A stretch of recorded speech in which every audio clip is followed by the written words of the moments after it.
What is up, everybody? Matt Moda here to give you my favorite NFL player prop picks. We're talking the NFL Week 11 betting slate, specifically for Sunday, November 17th. So, the best NFL Week 11 player prop picks for Sunday. As for this week, I have a decently heavier card than I normally have. 6 plays for you guys to lock in for this Sunday slate. I am also playing this week a little bit lighter in terms of units risked on these plays. So a lot of dart throws is what I ended up having for this slate. So in the 6 plays, we're going to have 5 units risked total. Of course, before we can get into that, I just want to do a recap and we're going to end up recapping Thursday Night Football. Sometimes I record these videos on Thursday, so I don't have a Thursday recap for you. This time I do. And you know I'm being honest because the Thursday Night Football did not go our way. I had 2 plays for Thursday Night Football. We did not get any of those plays to cash. We went A.J. Brown, anytime touchdown, not even close. We went Jaden Daniels, anytime touchdown. They only got 1 touchdown in the entire game. I kind of just had a bad read on that game in general. So 0-2, down 1.5 units on Thursday. Luckily, it's been an amazing NFL season so far. Just an absolutely amazing season that we are having. Up over 28 units on the year, up over 28% ROI as well. Just incredible, the success that we are having this year.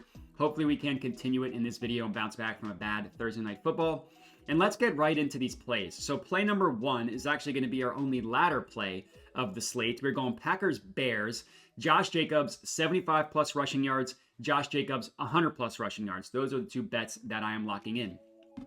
Putting a full unit on the 75 plus rushing yards at Bet365 at plus 110 odds, and then a half unit on 100 plus at plus 350 at also Bet365.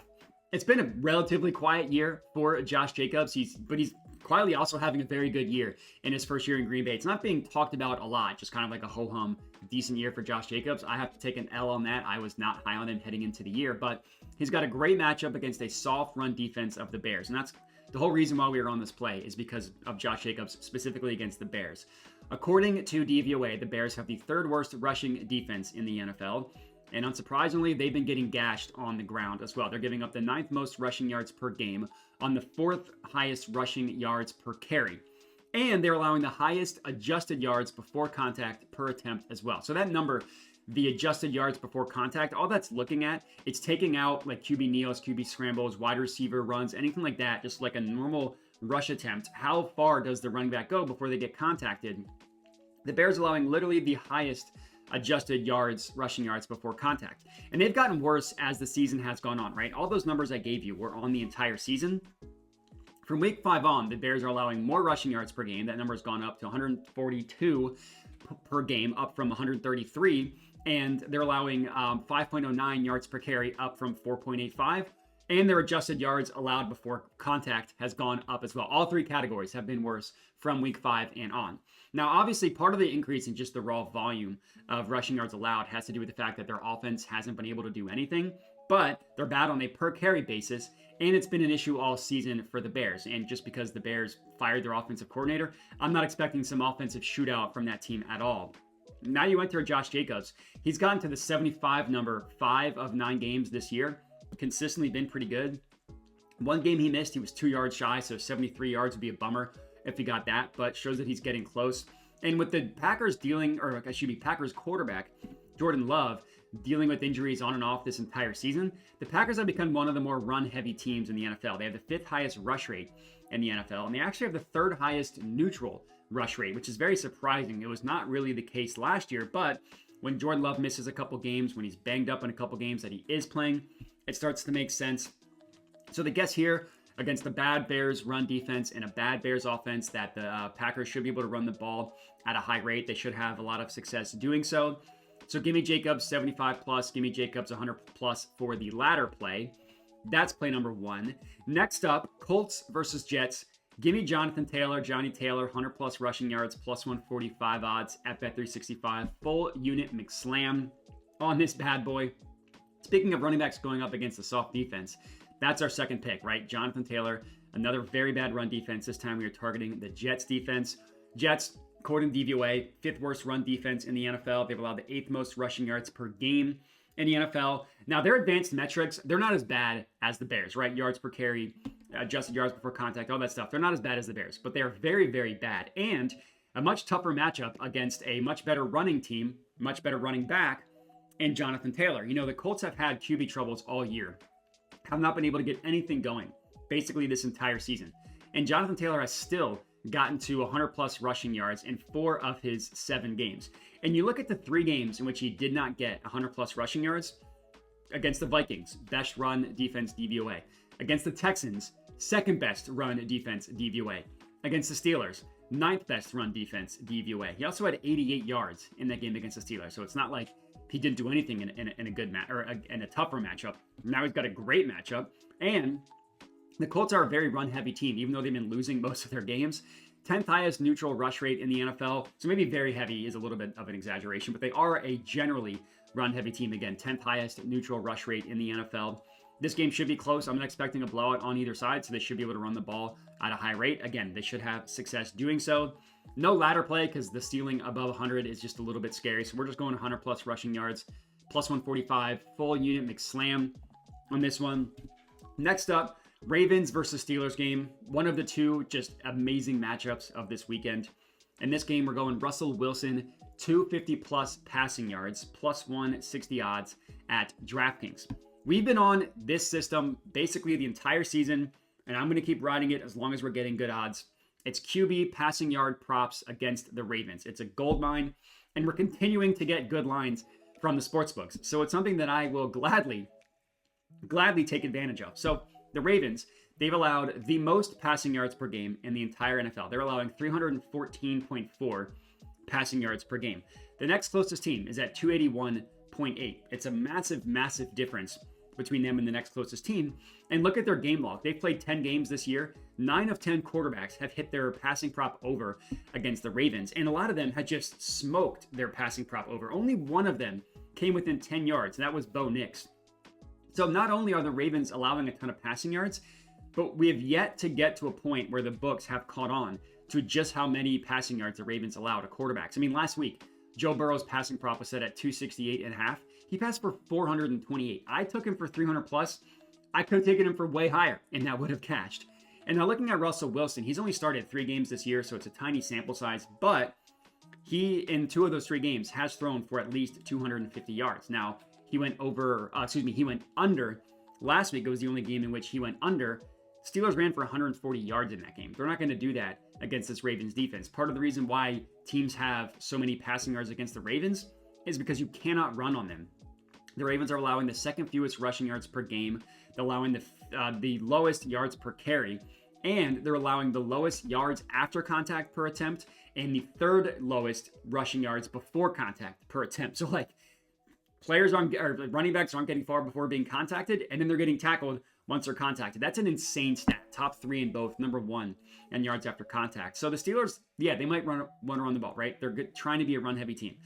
I doubt they're going to find success doing so, and I do think that they're going to find success through the air, and you're going to need a pass to catch up with this Ravens offense, which is just amazing. So I love this play on Russell Wilson, 250 plus passing yards. That's play number 3. Next up is our 3 dart throws, each of them for a half unit each. Starting with Kareem Hunt, 4 plus receptions, plus 240 odds at Bet365. This is not going to be a hit rate type of play. If you look at Kareem Hunt's receiving stats, it's admittedly not going to wow you. Last week was the only week this year in which he's been used a heavy amount out of the backfield. But I do think that's something that's going to continue this week against the Bills. Last week he had the only week in which he had 4 or more receptions. He actually had 7.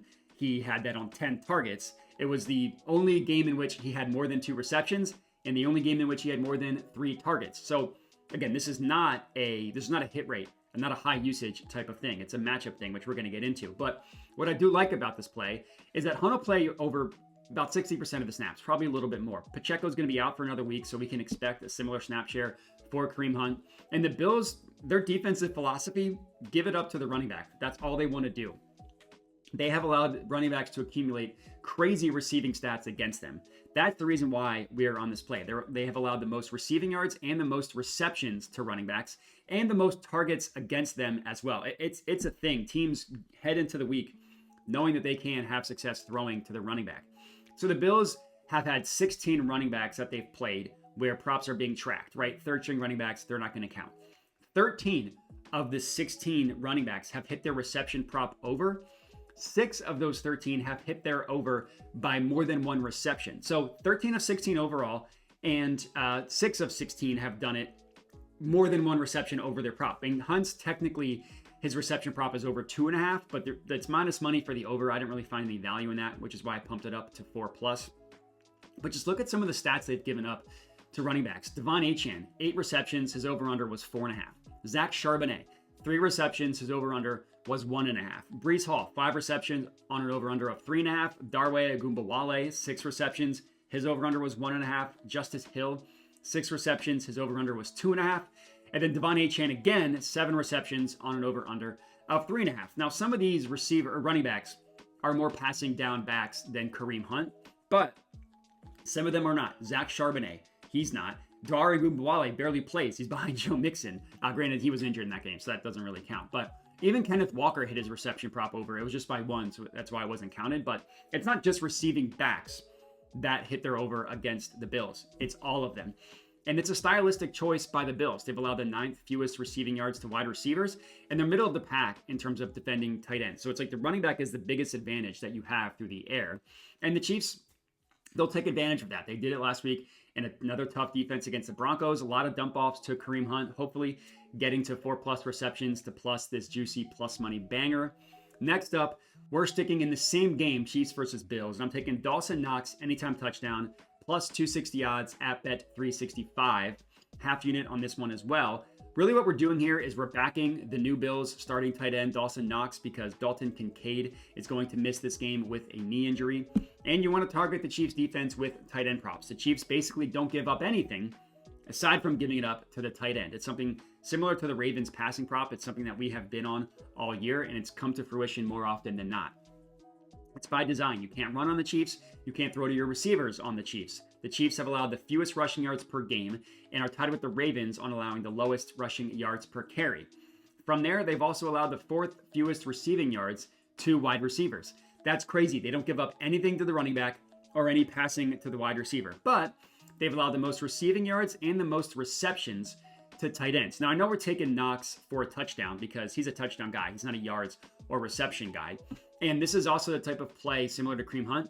You can't look at any game log from this season and gain any meaningful information. This is the first game that Kincaid has missed this year. And Kincaid only missed 1 game last year as well. But, and I get that this isn't perfect because it's going back a decent ways. 5 of the last 7 games that Dawson Knox has played before they drafted Dalton Kincaid, he scored a touchdown. It was at the end of the 2022 season, so I get it. It's not perfect. But he ended that year scoring a touchdown in 5 of 6 games. And then he didn't score in the 1 game that Dalton Kincaid missed last year. But I absolutely think it's worth a sprinkle on a Dawson Knox anytime touchdown, especially, the juicy price of plus 260 odds. Absolutely makes it worth a sprinkle. That's play number 5. Last up, 6th and final pick of the video. Sunday Night Football, Bengals, Chargers, Quentin Johnston, anytime touchdown, plus 270 odds at FanDuel. Now, Johnston, everybody just has a visceral reaction when you hear and when you see his name because his rookie campaign last year was terrible. It looked like he was going to be an epic, colossal bust, but he's had a pretty good sophomore season. Now, I'm not saying that he's Justin Jefferson. I'm not saying that he's A.J. Brown, but he's having a decent year. He's played in 7 games. He scored 5 touchdowns in those 7 games, scoring at least 1 touchdown in 4 of them. So one time he scored twice, but 4 touchdown in 4 of 7 games. 5 touchdowns total. He's also scored in back-to-back weeks, so he's riding a hot streak somewhat. Not fading recent results with that one, but I do like the play. And what I like is that he's consistently on the field. He's averaging a 70% snap rate, second highest wide receiver snap rate on the Chargers, only behind Ladd McConkey. And the reason why this is a play for Sunday Night Football is because of the matchup against a very, very soft Bengals passing defense. According to DVOA, the Bengals have the 6th worst defense in general in the NFL, along with also having the 6th worst passing defense in the NFL. Taking out week 1 in a weird game against the Patriots, whose passing offense is terrible, since week 2, the Bengals have allowed the 5th most passing touchdowns in the NFL. We just saw them get lit up by Lamar Jackson last week. Lamar had 4 passing touchdowns against them, 3 of which went to wide receivers. And at the beginning of the year, the Bengals defense had been doing a good job stopping the big play, right? They hadn't been beat by big plays. That really hasn't been the case recently. In week 3, which was the beginning of the year, we saw Terry McLaurin get loose for a big touchdown against them. last week, 84-yard receiving touchdown to Tylan Wallace. A couple weeks before that, the Bengals the loss prior to that, 45-yard touchdown to Devontae Smith. Johnson is more than capable in taking the top off of the defense. His big play ability, coupled with a good matchup against a bad Bengals passing defense, great look for him to score at the plus 270 price for Sunday Night Football. And that's all we got. I appreciate everybody for watching. Make sure to like the video, comment, subscribe. And the last thing I'll mention, if you're interested in getting all my plays sent to you, you don't want to watch the YouTube videos, I do have a Dub Club where I send everything out. $5 a month gets you everything that I'm playing sent directly to your phone via text, email, or Telegram. If you're interested, the link's all over the video, description, all that stuff. If you're not interested, no problem. You can still get everything for free on YouTube and on Twitter. I just like to have the option for the Dub Club for people that want to get odds early before the odds change, all that stuff. But regardless, I appreciate everybody for watching, and have a good one.